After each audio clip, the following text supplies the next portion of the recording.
All right, Nuggets fans, welcome into Pickaxe and Roll, brought to you by our good friends here at Mile High Sports. I am your host, Ryan Blackburn at NBA Blackburn on Twitter, part of the Mile High Sports podcast network, and I am here doing another recording this on Thursday night to release on Friday morning. Excited to be able to chat about David Adelman, as well as Josh Kroenke, and the plan that we have had outlined to us earlier today on Thursday. Obviously, you'll be listening to this on Friday, so we'll probably have a little bit more information, and maybe some other stuff leaks out at various points. Maybe between the time that I upload this show, they decide to hire a general manager as well. But ultimately, we came away from that press conference both intrigued and confused and concerned, and I guess hopeful in some ways. There's some ways I think that you can really look at it, but very excited for David Adelman first and foremost. That news broke basically as Josh Kroenke was walking into the door. They had told players up until that point that, like, probably in a group chat, that, hey, David Adelman's going to be the next coach for you guys. And then I'm sure somebody, some player, some agent leaked it to Shams, and then Shams immediately went breaking with it. But yeah, that happened earlier today. And I can tell you that the reaction from the players was pretty positive. They think that Adelman is going to be really good for the team. They've enjoyed working with him almost unanimously and think that he deserves and has earned this role. So I'm very curious to see what happens from here with him and what happens from here with the Nuggets. But we'll talk about the decision a little bit. Also going to react to the Josh Kroenke press conference. And I'm going to share in the second segment, the keywords were internal development at that presser. We're going to talk about why and the pros and cons of running it back for the Denver Nuggets in the second segment. So stick around for that. But right off the bat, let's chat about David Adelman. He, of course, thrown into the fire. Game 79 of the season, Denver loses to Indiana. That following morning, Michael Malone gets fired, or actually it's the Tuesday after that, he got fired, along with Calvin Booth. David Adelman takes over, goes 3-0 in the regular season to help Denver clinch the 4 seed in the West. They ultimately get stuck on the same side of the bracket as OKC, which, based off of tonight's game between OKC and Minnesota and that series overall, Denver is 3-4 against OKC, and the rest of the NBA is 0-6. So we'll see what happens and whether OKC just has an easy road to the title because of how good they were. It makes you feel better about running it back. But either way, Adelman handled himself really well. He comported himself extremely well with the media, and I thought did a really nice job of binding the team together, kind of putting some scotch tape over the situation and helping reconnect with some people that had been previously estranged, and did a good job of kind of throwing out agendas and effectively just saying, look, we're just going to try to win. And they did win. They did a great job. Now, was it perfect? No, because the roster's flawed. And that's why I'm concerned about the run it back strategy. But I do think that Adelman at least worked the best with what he had. And clearly to me, he just didn't have that much. But basically, Kroenke was very excited for David. They had some conversations and then had a nice long conversation when the news ultimately broke, or when he basically broke the news to Adelman. Josh Kroenke told us, and I'll share this quote here. Josh Kroenke on David Adelman, he says, quote, "I think the way the group really rallied around him, and not only a different voice, but a different style of communication, was fantastic to see. And so we're really excited about him, both what he's shown over the last 6 weeks and then having a full summer, a full training camp, and a full year to get things under his belt before we go back at it again this time next year." And there is something to that. Like, I know people are going to kind of breeze over that, but there is something to, hey, give David Adelman some time to prove that he is not just Malone 2.0, that he is a different voice with a different skill set, and the team needs that skill set right now. Uh, I think he's a little bit more calm. He is a little bit more intuitive and like a better offensive mind, first and foremost. And I think that kind of jives better with Jokic and the Nuggets personnel than Malone did, because Malone was just incensed that they couldn't find ways to play better defense.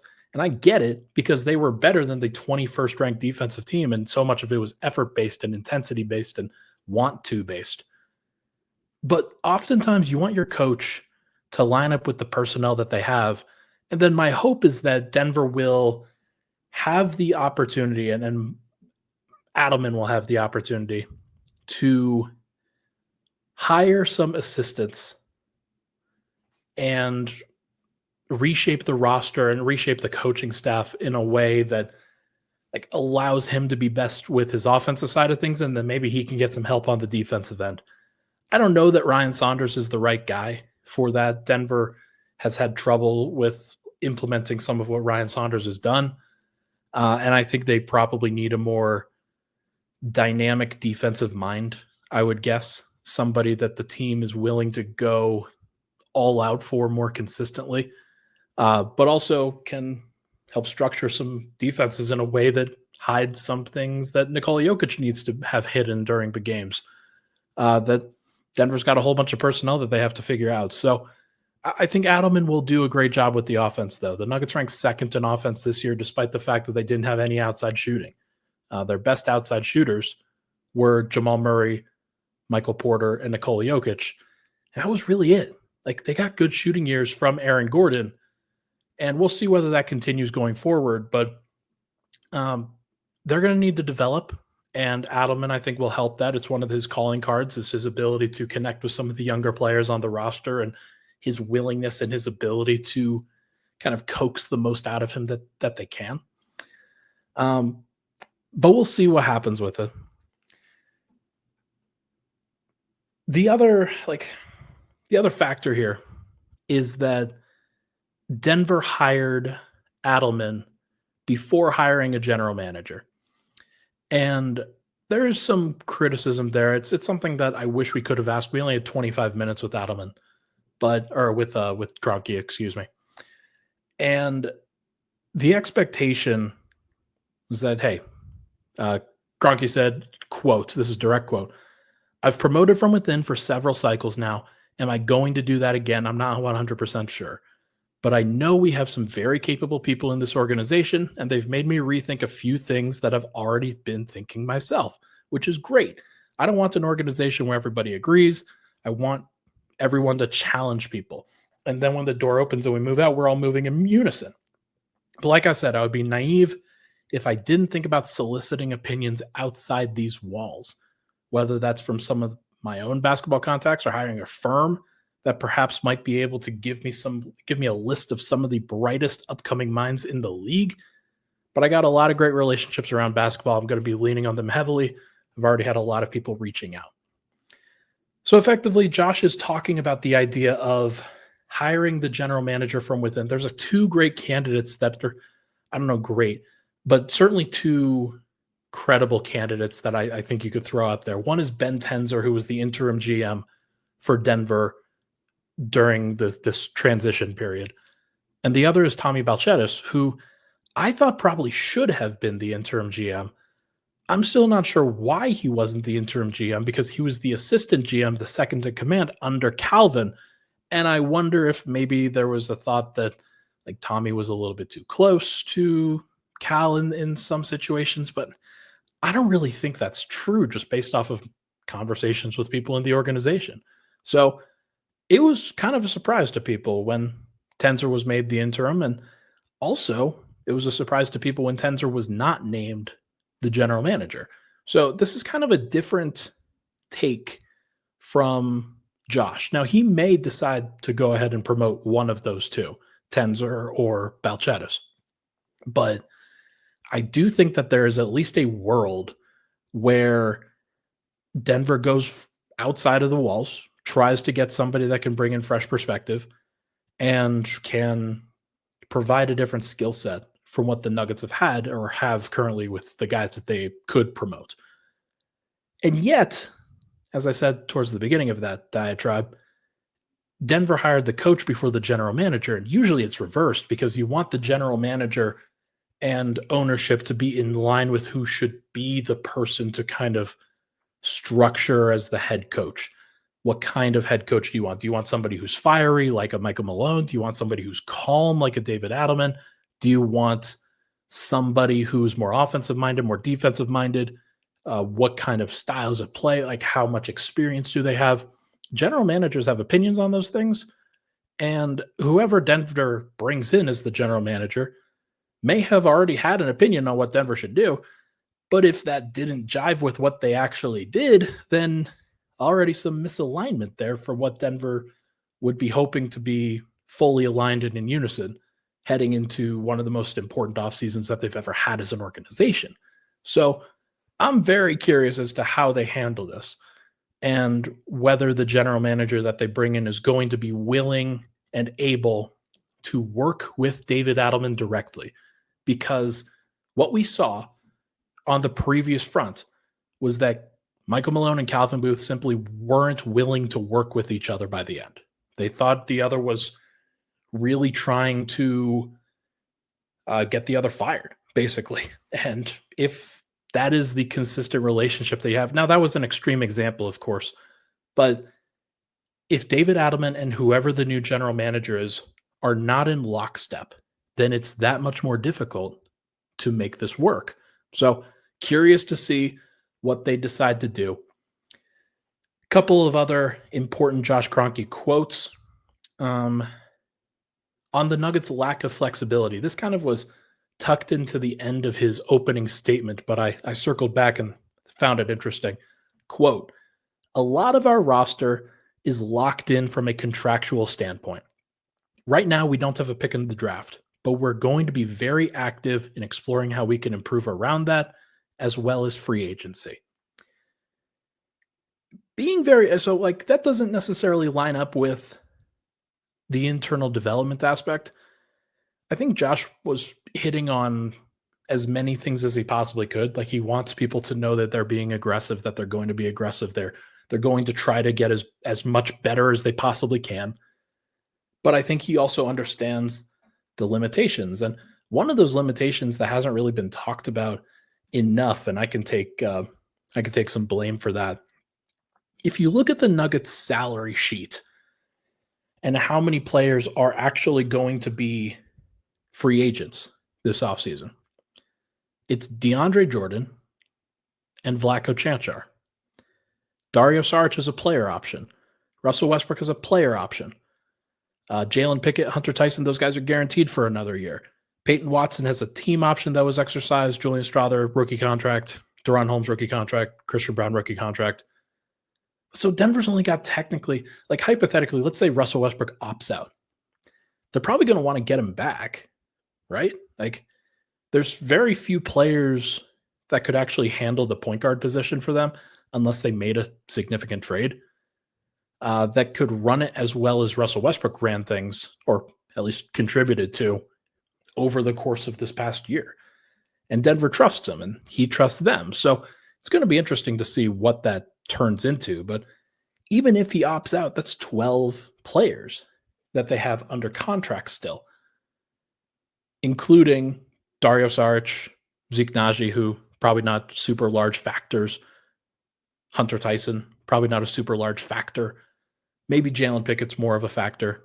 But if the only 3 roster spots that you have to turn over are Russ, DeAndre, and Vlatko, there's not much rotation flexibility that you have anyway.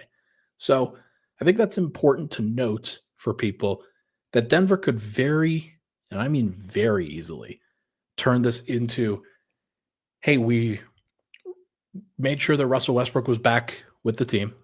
We tried to trade other guys to free up more roster spots, but it didn't work out. So instead, here's a veteran minimum guy. Here's a taxpayer MLE guy. And we're going to do just enough to make sure that, we're not going to be a second apron team. We're going to duck under the second apron and let that be that. without really changing much of anything. So I think that's a pretty easy factor for me to see for Denver. I just think that's probably the way that it's going to go. They don't have any draft picks to worry about either. So it's all free agents and potential options that they'll be looking for. But I just don't think that we're going to see that much change unless there is a surprise Michael Porter Jr. or Jamal Murray trade or something like that. Finally, I asked about how challenging it's been to recruit free agents, even with Nikola Jokic on the roster. And I tried to ask him why he thought that was, but it was a long, convoluted question. Then I got a better follow-up that I'll talk about in the second segment. But firstly, this on the challenge of recruiting free agents, even with Nikola Jokic. Quote, "It's definitely a big part of our pitch, and it has been for a few years. It's not like we broadcast that out. But yeah, I mean, in a nutshell, if you're a certain type of player within a certain type of skill set, I think, if you come play next to Jokic, you're going to look pretty good. And that pretty good might result in you getting paid pretty high." Bruce Brown was the ultimate example of it. But the fact that we're also talking about Christian Brown potentially getting $30 million, that Peyton Watson could, I think, probably push for 15 to 20 million on his next extension. And other guys like Aaron Gordon, of course, he took a little bit of a haircut, a little bit of a discount, which makes him Mr. Nugget, but he also basically had a 3-year, 110 million extension on top of the player option.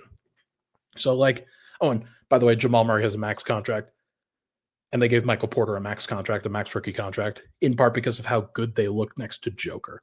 So everybody gets paid that plays next to Joker, every single person. And if you are a free agent that is looking to get a paycheck, coming to Denver is not the worst thing in the world, even if it means you take a minimum or a taxpayer MLE for a year. Just look at what happened with Bruce Brown. And that was kind of the premise of this. The problem is that's not a good enough pitch anymore, especially when Denver wasn't willing to play all of their players. Michael Malone was a big problem with that, I think. That's probably one of my big criticisms of him, was the limitation of the rotation, because just didn't trust guys. And if you don't trust guys, if you're not in that circle of trust, it's very, very difficult for you to get on the floor. And I think that's okay. And I didn't find that as a big criticism of Malone. But the other part of that is that if you cannot guarantee as a free agent that you're going to be in the top 7 of Michael Malone's rotation, then you might fall out of it. And then you lose any opportunity they have to get paid. So I think with Adelman, what they could guarantee to all of those guys is that everybody's going to get an opportunity. I don't care who you are, don't care what it's going to look like. We're planning on playing at least 12 guys. And I kind of think that that's what they should do, especially because, look at how successful Indiana and OKC and those kinds of teams have been in terms of developing consistency. So that's enough of that. But I did think it was a very good and interesting presser from Josh Kroenke. And on the other side, we're going to talk about one of his other quotes that he shared on internal development and why I think that is a big problem, or at least has the potential to be a big problem for the Nuggets. We'll be right back here on Pickaxe and Roll.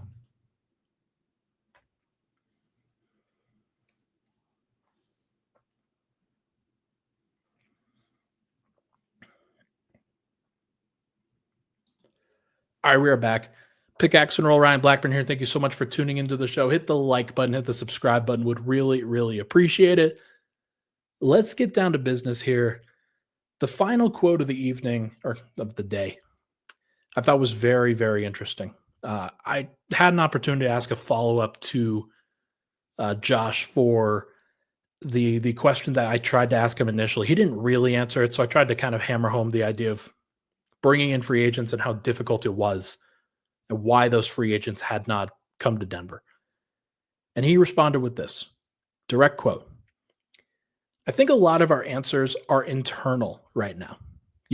With where we are from a roster standpoint, we have guys locked into contracts. We're going into a coaching transition. And to be frank, that's a huge change. Huge change. I think that we've already had DA as our coach for 6 weeks or so. But he didn't really get a chance to really implement any of his own ideas because of the time frame. And so what I took from that, and there's a little bit more from that. I posted the full thing on socials if you want to go check it out from yesterday.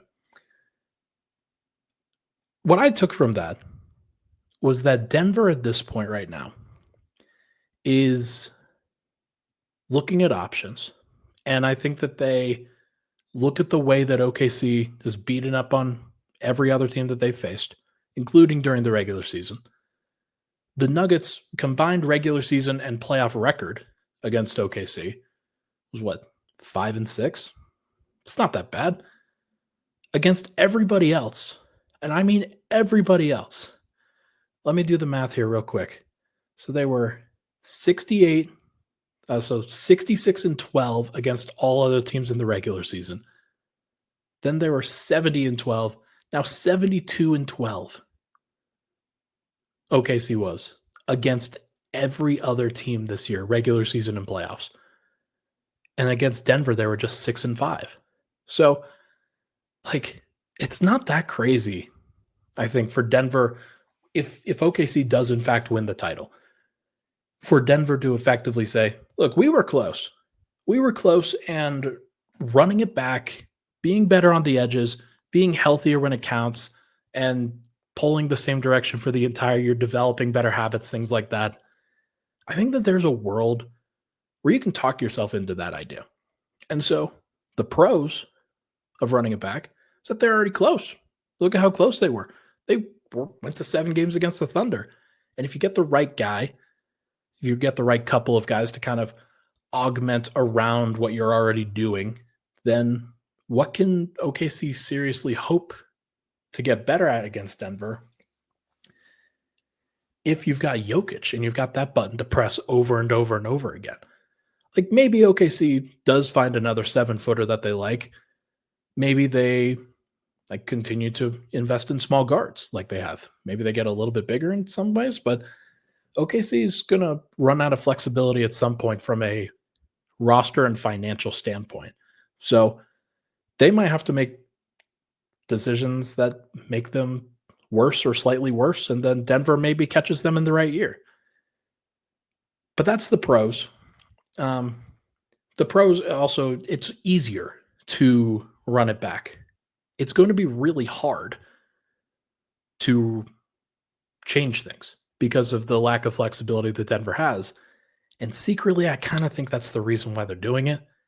I think if they had the flexibility, you really think that Josh Kroenke, after 2 straight years of losing in heartbreaking 7-game fashion, you really think that he wants to run it back? I don't. I honestly don't, especially after you could see him tasting a championship, that first opportunity, that first experience. He said that any year that you don't win with Nikola Jokic, if it's a failure, if you don't win in those years. He knows that. He gets that. And so there has been this movement from the fan base of been how can Josh say that? Does he not care? He doesn't care. He cares. But there's a certain level of politicking you have to do in these situations if you don't have another card to play, and they don't. So I think that Denver and Josh are going to run it back. I think that's the hope is that, again, you use that taxpayer mid-level exception. Let's say you bring back Bruce Brown, and then here's a name that I've thrown out there a couple of times. Let's say let's say Brook Lopez is done being a starter in the league, but he still wants to compete for championships. Could he talk himself into being the backup for Nikola Jokic and say, hey, there are going to be nights where I only play 10 minutes, but there's also nights that I could play 20 or 25 if the Nuggets need to get Jokic some time off. If they're going to rest him, I could start. But also, hey, who knows? Maybe we could play together, things like that. I think, hypothetically, could you talk yourself into something like that? Maybe. If you do that, you get Brook Lopez, you get Bruce Brown, you have Deron Holmes coming in, you have Russell Westbrook coming back, and you just run it back with that group. And you say, all right, it's not that bad. You start staggering the starters a little bit more. Jamal Murray plays with Brook Lopez. Bruce Brown plays with Nikola Jokic. Michael Porter takes a little bit of time off and isn't playing 82 games. And Peyton Watson and Julian Strawther and Christian Brown are getting better. Aaron Gordon takes a little bit of a step back to give Deron Holmes more of an opportunity. And you start to talk yourself into the idea that if Denver can just get to the end with that kind of group, then it's not the worst thing in the world. Like, they've already proven, the core group has proven that they can win a championship before. What are they going to do if you give them resources? What are you going to do if they get some actual reinforcements in the form of guys like that? Now, that's the pros. That's the positive kind of take of this. The negative kind of take is one of the guys gets hurt if you run it back. Hypothetically, you don't get Bruce Brown and Brook Lopez. So you get Taurean Prince and Rashawn Holmes or somebody like that. And while they are helpful at times, while they make an impact at times, the coaching staff still trusts their main guys mostly. And you start to see Jokic's minute total creep up again.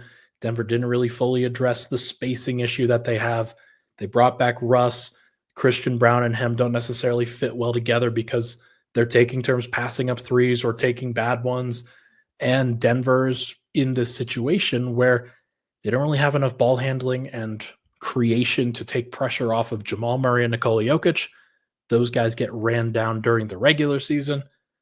And then when the playoffs roll around, a team like OKC or Minnesota, stop me if you've heard that before, just bullies them physically, mentally, emotionally, to the point where they ultimately crack in a game 7, despite the fact that they have gotten close. And they lose in the second round in 7 games. Can't you see that happening? I can. Of course I can, because it's happened already twice.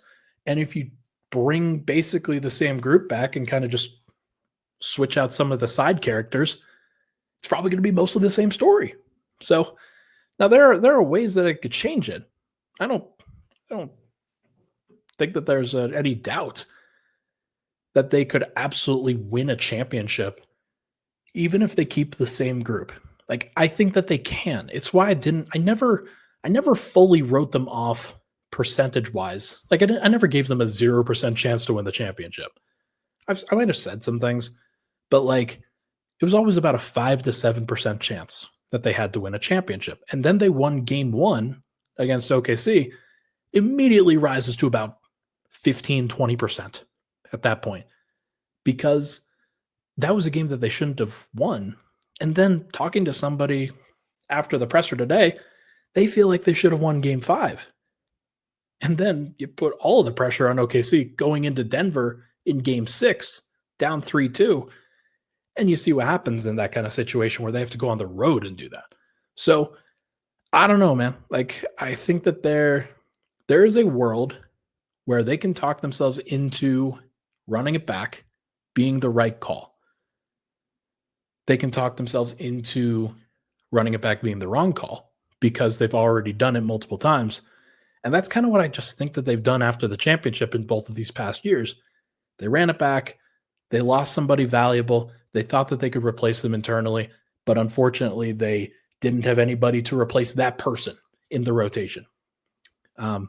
Bruce Brown, they thought they could replace him with Christian Brown, but then Christian Brown's spot in the rotation didn't get replaced back in 2024.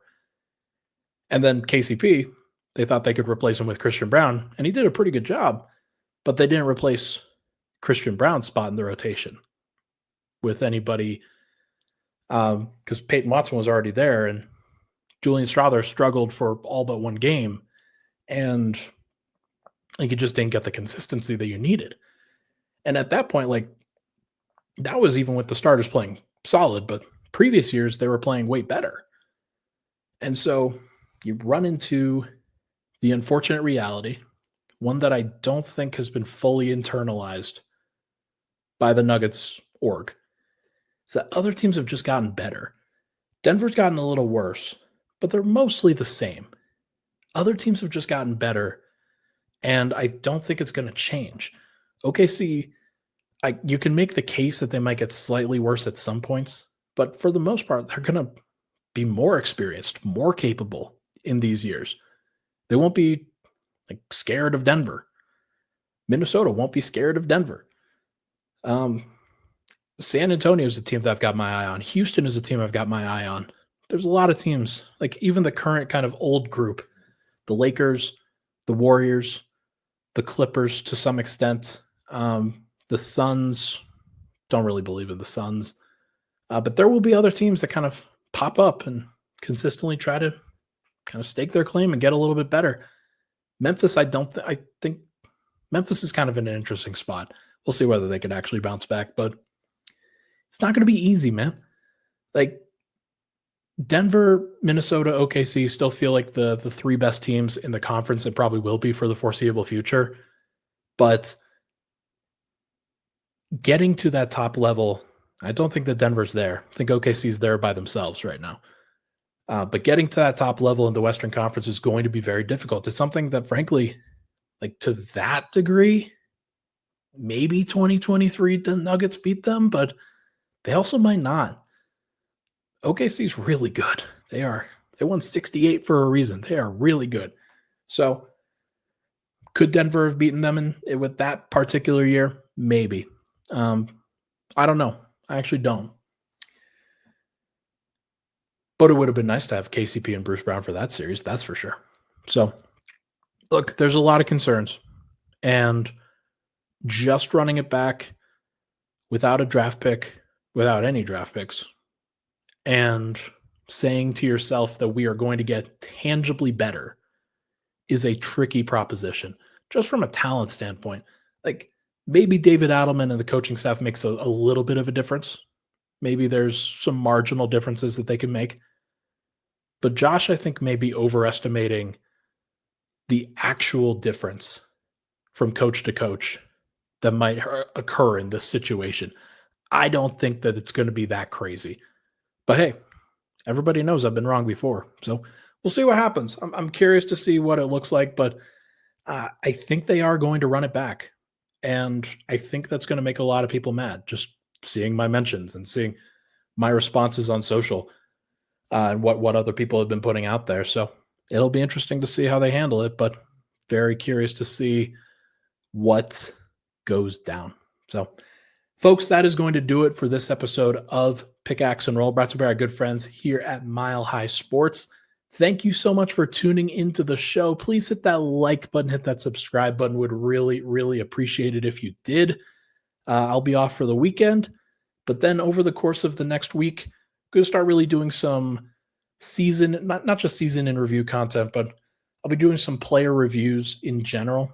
But then eventually I'm going to start talking about some names. I'm going to start talking about some names for free agency and trades that Nuggets fans will want to pay attention to. Thank you so much. Everybody have a great weekend. I'll talk to you guys next week.